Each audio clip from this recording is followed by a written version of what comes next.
Salutations, everybody. It is Matty here today, sitting down to talk about Halo again. Yes, I mean, this news cycle unexpectedly had some continuity to it here on the Mr. Matty channel. Just yesterday, we talked about Phil Spencer's response to the 343 layoffs, the future of Halo, where in particular, he dodged the 10-year plan question when it came to Halo Infinite. Now, today, we have some answers and then some because Bloomberg has the scoop on what's happening with 343 in the terms of number of layoffs, who was laid off in what position, and of course, more importantly, what's going on with the engine, what's the future of this 10-year plan, are they wiping the slate clean, and even the suggestion that Halo is going to multiple platforms. So we have a lot to talk about today in the terms of the future of this franchise, so get cozy, everyone. It's another doozy. And with that, if you are new here, you're into Xbox news and information, please consider subscribing. And with that, let's begin at the top of the article. Microsoft says it's going to keep making games in the popular Halo franchise at its prized 343 Industries studio, despite rumors to the contrary. But after a leadership overhaul, massive layoffs, and a host of big changes, the outfit is all but starting from scratch. While Microsoft declined to provide specific figures, at least 95 people at the company have lost their jobs, according to a spreadsheet of affected employees reviewed by Bloomberg. The list named dozens of veterans, including top directors and contractors, upon which the studio heavily relies. Those temporary employees were given just a few days' warning before their contracts came to an end, according to people familiar with the process, asking to not be identified because they weren't authorized to speak publicly. The cuts led to rumors that 343 would farm out development of the Halo series to other companies. Matt Booty, head of Microsoft's Xbox Game Studios, said in an interview that 343 will continue as the internal developer for Halo and as the home of Halo. Internally, Booty had assured 343 staff that even as they work with outside partners and outsourcing houses, think something like Certain Affinity in this case, they will remain in charge. 95 layoffs, they're hitting the reset button, and they're still in charge. And we talked about this yesterday, right? We talked about how Phil Spencer had externally said, you know what, 343, the heart and soul of Halo lies with them. Matt Booty has said as much publicly. He's saying so internally. So we're going to let that reality sink in a little bit. I find the decision questionable. I don't know any other company that has had the reins to arguably one of the most important franchises in gaming, has muffed up 4 different releases in different manners, and still is the heart and soul of it. That is some crazy, I would almost say, luck, if you will, and some true benevolence on Xbox's behalf. But what I really do take some issue with here is how it's being defined as hitting the reset button. One thing I don't see a lot of people talking about here is, wasn't Halo Infinite supposed to be that soft reset button for the franchise in general, right? We saw how things kind of got away from 343 with 4 kind of finding their footing. Okay, Master Chief Collection now speaks for itself. It's excellent, but when it first launched, it was one of the most broken, disappointing launches in the Xbox history. And then you had Halo 5, which had some good but sweaty multiplayer, and its story, again, kind of speaks to itself. So much so that fans were like, what is going on with the narrative here? What are you all doing? And so that's where Halo Infinite came in, this 10-year plan. We're not making new Halo games after this. We're just adding to the Infinite platform and continuing to build that up. Wasn't this the soft reset? So now we're resetting, almost a reset, if you will. And I just can't wrap my head around how messy it is. I know a lot of people will say, well, it's a moot point. They've already cleaned out staff. They have this plan in place, but I don't understand why, and granted, it hasn't been reported or announced yet, so it's possible it's happening, but why couldn't Xbox say, like, hey, why don't y'all make a new IP? You know, let's truly hit the reset button. You don't have to be just defined by Halo. You can make Halo games too, but why don't we take a small team, put them to the side, work on something smaller, work on something different? And Xbox has shown to be kind of the masters of that. You see what happened with Hi-Fi Rush, Ghostwire. You see what happened with things like, oh, I don't know, Grounded, Pentiment, and now they're working on Avowed. Like, there are so many different games happening within Xbox, all from the same team. Right now, I would say 343 is in the most dire need of some experimentation because it's just constant problems, it seems, from the outside looking in. And I'm rooting for them.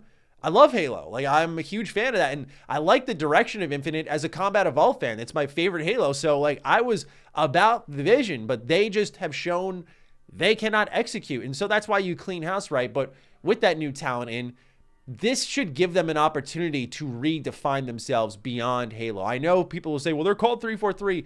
Who cares? Branding error. Most people aren't going to care if they see Game X on the store shelf. They're like, 343, isn't that Halo? Why are they making an action beat 'em up game? I would just say, who cares? It's branding's important, but for the average consumer to find a game on store shelves or in Game Pass, they're not going to get so inquisitive that they're not going to play a game. I think we're putting a little too much emphasis on the name 343. Is it a mistake because of things like this? Yes. And could you argue the same thing could happen with the Coalition because that's all Gears? Yes, definitely. But I don't think it should bar them from doing other games because most people just care about the game at the end of the day. So that's how I feel about the reset button.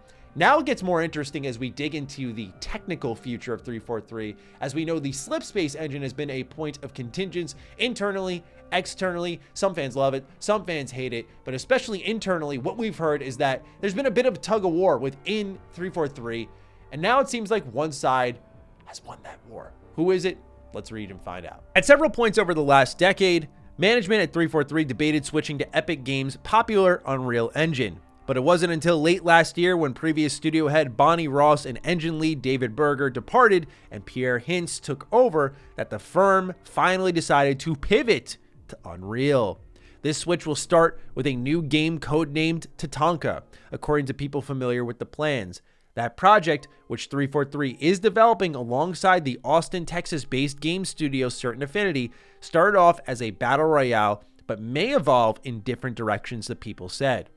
Future games in the series will also explore using the Unreal Engine, which may make development easier, although internal skeptics are worried that the switch may have a negative impact on the way Halo games feel to play. A Microsoft spokesperson declined to comment on issues with the engine or on the company's plans to pivot to Unreal. Since Halo Infinite was released, fans had assumed that in addition to new multiplayer modes, 343 was working on new content for the story. This part's hilarious to me. But that wasn't the case according to people familiar with the situation. Developers were making prototypes in Unreal Engine and pitching ideas for brand new Halo games rather than working on new missions for Halo Infinite. Many of those developers were laid off this month, and the company isn't actively working on new story content, the people said. A Microsoft spokesperson declined to comment. All right, I know y'all want to talk about the engine, no doubt, but I got to just quickly diverge into the pitch process, working on Unreal Engine, tech demos, and all this. What is happening at this studio? I say it because game pitches happen all the time, and it's normal to develop a prototype. Hey, here's this idea I had. But as a consumer, Halo Infinite definitively ends on a cliffhanger. And obviously we don't have the context of the game here, but a lot of us thought, oh, the story will continue as part of this 10-year plan. And they have said in the past that new games will launch as part of this platform. But by God, the idea that more games were being pitched than work on the story content is incredible to me. Because again, it makes me say, what's happening in this studio? Why are we working on new things when the old thing is still desperately needing support? This is where I understand why layoffs occurred and why Microsoft said it targeted underperforming employees. Not to personally call anyone out, but this just seems like the wrong direction to go in. Your current project needs help. You don't need to be moving on to the next thing right now. No. Fix what's there. That's what we've all been saying for a while. Fix what's there and then move on. Of course, there's deeper issues in Microsoft's hiring process, the focus on contracting, et cetera, et cetera. Don't get me wrong. Like, the blame lies everywhere. But when I see something like this, I'm like, that is, to me, the epitome of mismanagement to some extent, right? Again, prototypes happen in-house constantly. That totally makes sense. But remember the old report where we heard about factions being assembled in 343 with all these different beliefs? This was a heavily broken up studio with all different beliefs on where Halo should go. They kind of needed this clean slate because this type of stuff, when 343 had Infinite in the current state it was in, barring any of the live service additions they needed for multiplayer, like, the story needed some love too. And the fact that this was the focus just shows to me they were looking to move on to the next thing. Now, on the note of Unreal Engine, part of my bias, I work within Unreal Engine, so I am a fan of it clearly. And I think it's one of those engines that what's great about it is support. When you think of a company's proprietary engine, it exists for one of two reasons.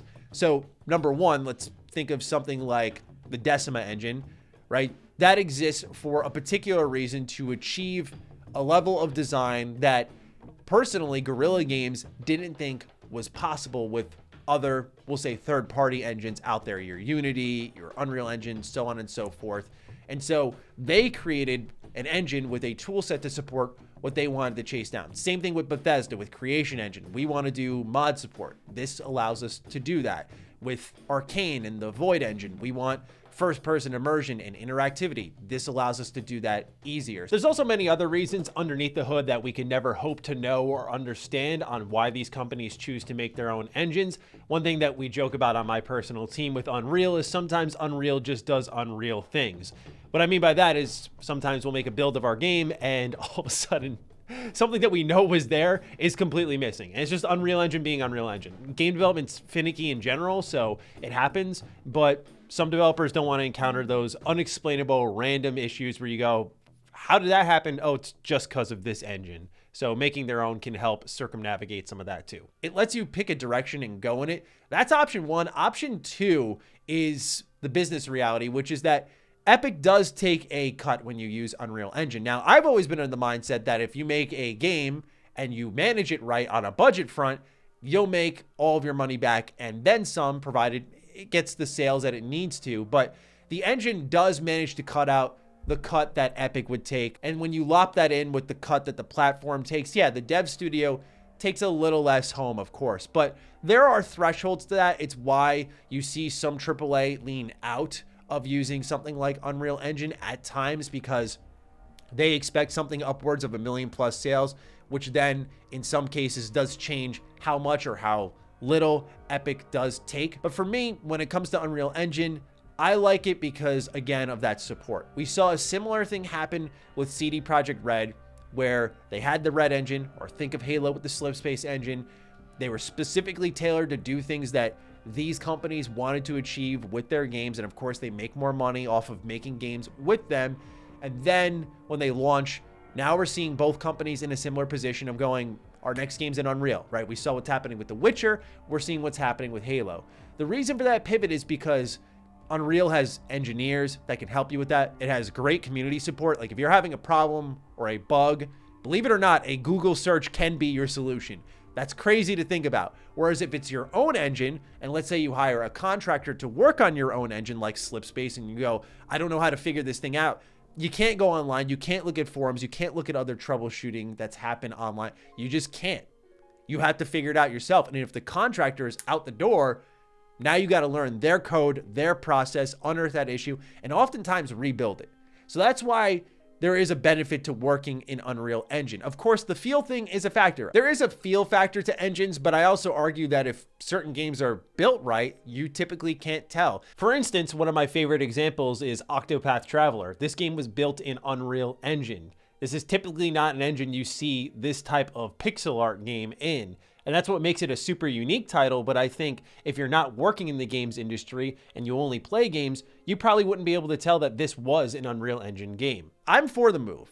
You know, I think if they can work around the kinks, if you will, within Unreal Engine, they will be just fine.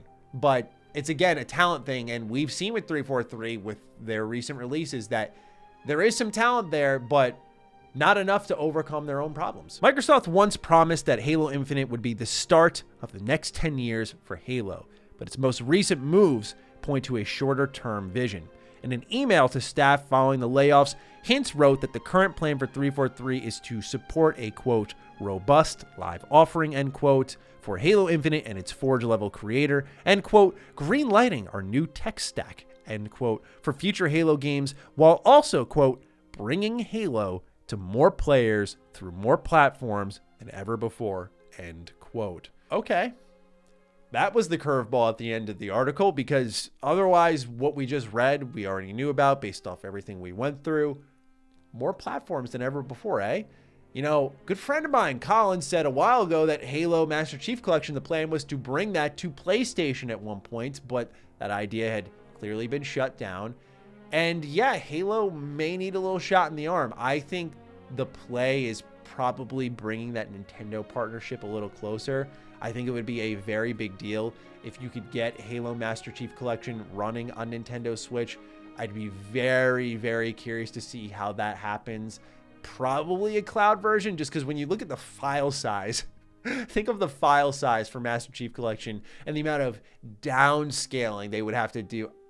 It will be marvelous to see if they pull that one off. But I digress, ladies and gentlemen.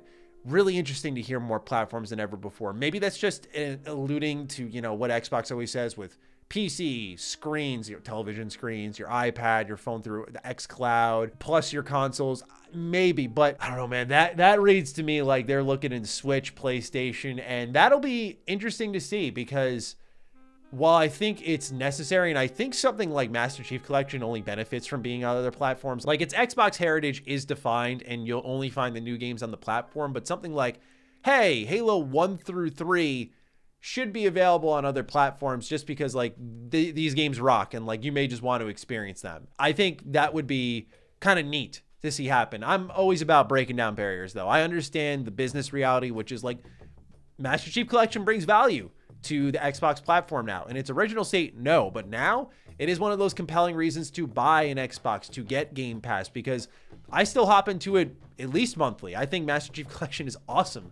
It's in such a great state now. So I could see it now that they've wrapped up development, they did their final season for it, just looking at where they can bring it, because they need to monetize, right? And Halo Infinite's not getting the player count. So in my eyes, I think 343 needs to justify their existence. And I think they pretty much need to sell things and bring in money to be like, look, we're generating the cash flow, and probably bringing Halo to other platforms is that. And by growing the Halo IP, it's the same mindset as Game Pass. When you grow the IP, when you grow the platform, more players will see the exclusive thing on Xbox. It kind of markets itself, and people will pick up a box or a Game Pass subscription, whichever. I'm sure Xbox will be happy with. But that's all I got for you in today's video on what's going on with Halo, what's going on with Xbox.